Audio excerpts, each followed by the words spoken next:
Nous procédons à la construction de notre patio surélevé en utilisant les murs Borealis. Nous allons continuer ce mur pour longer le paroi de la maison et on fait ça pour réduire la pression sur la fondation. Également, on veut s'assurer de maintenir un jeu d'air entre les deux structures pour maintenir une circulation d'air, c'est bien important. Lors de la construction de murs de soutènement ou de murs en général, on veut toujours respecter les règles du NCMA, c'est l'Association nationale de la maçonnerie de béton.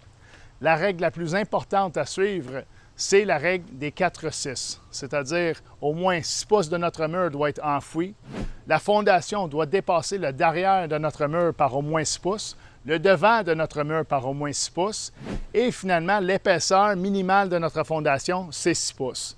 Dans le cas présent, on utilise une fondation synthétique qui est un substitut pour ces 6 pouces d'agrégat.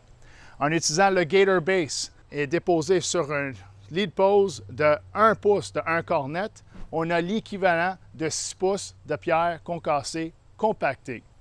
Ceci est une économie au niveau de l'excavation, une réduction au niveau des voyages de terre à sortir de notre chantier. Également, on réduit la quantité de matériel à importer et le plus important, on réduit le temps pour exécuter cette étape de nos travaux. Bien important. Si on a besoin d'utiliser une fondation en 0,3 pour supporter notre pavé, on veut s'assurer de maintenir un espace d'air entre nos blocs de mur au point le plus bas de notre lead pose. Ceci nous permet d'avoir le drainage de notre système. Un pavé n'est pas 100% imperméable. Il y a 3 % de l'eau qui passe par les joints et qui doit s'infiltrer par entremise de notre lead pose. C'est la raison d'une lead pose en sable de béton lavé. Rendu au mur, l'eau peut sortir dans cette ouverture. Pour faciliter l'installation de ces deux blocs et pour maintenir l'espace, on peut utiliser du plastique ondulé. Pour empêcher une migration de notre sable, on peut mettre une géotextile. Cette géotextile serait installée sur le dessus de notre fondation et ça va remonter le derrière du mur.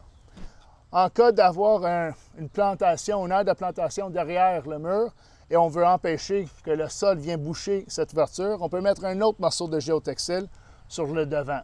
Dans le cas présent, par-dessus de notre Gator Base, nous allons procéder à un remblai en pierre nette et l'installation de lead pose en pierre nette. On peut sauter cette étape. Tout notre aménagement se repose sur cette fondation synthétique.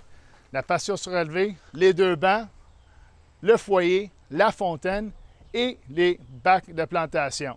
Pensons efficacement au coût de nos matériaux car le calcul vaut le travail.